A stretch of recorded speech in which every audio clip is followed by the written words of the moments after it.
Hello everyone, welcome back. So today I'd like to talk to you about some plants and tubers that you'll start to see in the shops now in nurseries or garden centres that you'll be planting between February and May that will flower later on in the year. So let's start off with the Hymenocallis, if I'm pronouncing that correctly, which is the spider lily. And although it's not a true lily, it's part of the Amaryllis family. You will be thinking of planting this one between February and May for it to flower July to August.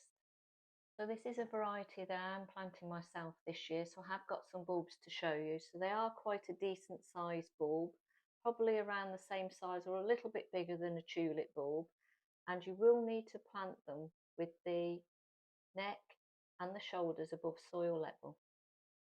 Now these plants are a native to Southern America, so it just shows you what kind of climate and conditions that they're used to. So I think it would be helpful if you could find a sheltered position in full sun with free draining soil, and also plant these between 10 and 15 centimetres apart and water regularly. They can also thrive in containers and pots, and their fragrance isn't overpowering. Now, there are different varieties that may need different requirements, but generally it's just a rule of thumb. And another thing is that they are toxic to dogs. Now, I've got a little dog, I've got a Bichon Frise, and I'm lucky that she doesn't really chew or bite any of my plants.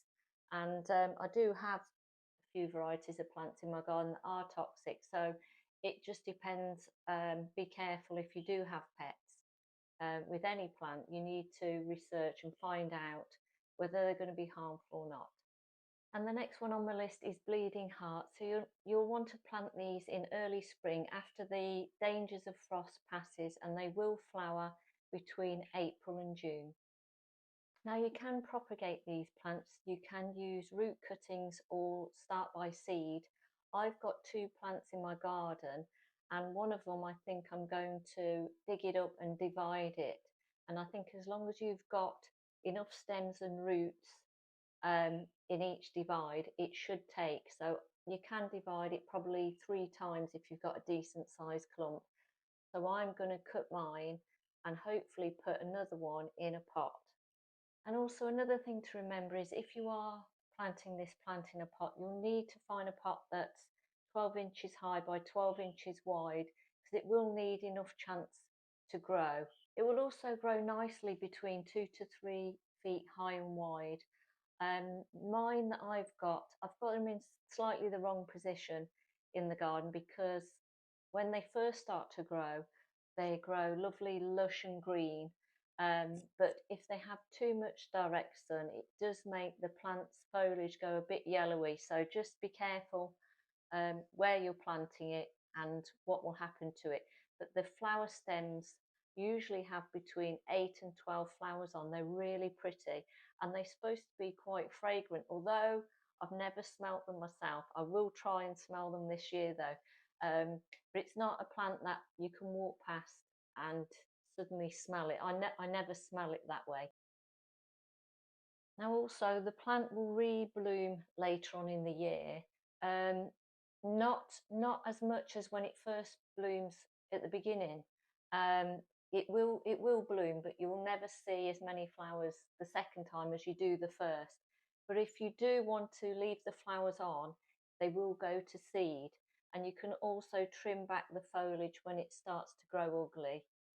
Now, this plant is also toxic to dogs and people, so it's mindful to know that if there is going to be small children around, um, you might want to think twice before having this plant in your garden as well. The next one on the list is dahlias, and there's a whole variety of them, aren't there? And they are a particular favourite of mine. You'll want to plant the dahlia tubers mid-April to early June, and they will flower midsummer to the first autumn frost. Now, dahlias do love a sunny position, so plant them in a nice south or west facing border. You can also plant them in pots as well.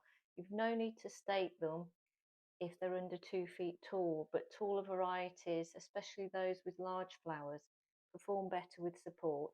And you can do this shortly after or at the same time that you plant them. Dahlias can also cause slight skin irritation as well. So that's mindful to know. I have to admit, when I've grown dahlias, I've never had any or suffered with any skin irritation. And also, it can cause some stomach upset in dogs as well. And the next one on the list is sea holly. You'll need to plant this out in early spring and it will flower from July till September. It needs to be planted in direct sunlight with at least 6 hours of sunlight. It needs to be planted in well-drained soil and deadheading will make it bloom for longer. You may also find that this plant will need staking with canes or small branches or twigs. It doesn't seem to suffer with a lot of disease or pests, but small slugs and snails will eat small parts of the foliage. And finally, the last one is Nerine Bowdenii, and I hope I've pronounced it correctly. It is a member of the Amaryllis family. So you'll need to plant this one between April and June for it to flower from September to early November. Now you need to plant the bulbs with the neck of the bulb showing above ground level. They like a sunny, well-drained soil that retains moisture.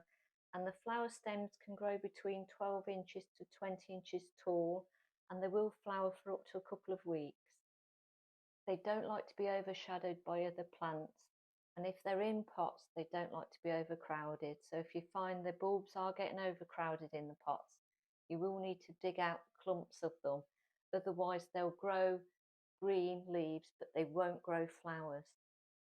Now, this variety is also poisonous to dogs, and I think it's important to mention it to you so that you know what you're getting when you buy it. And if you've got small children or dogs or small animals that will come in contact with these bulbs or plants, that you know which to avoid. And then that way it's safer for you. I'll also do another video next week with 5 more varieties of bulbs that are becoming available now and you can get in ready so that when it's time to plant them, you'll already have them. And as always, thank you for watching. See you in my next video. Bye bye.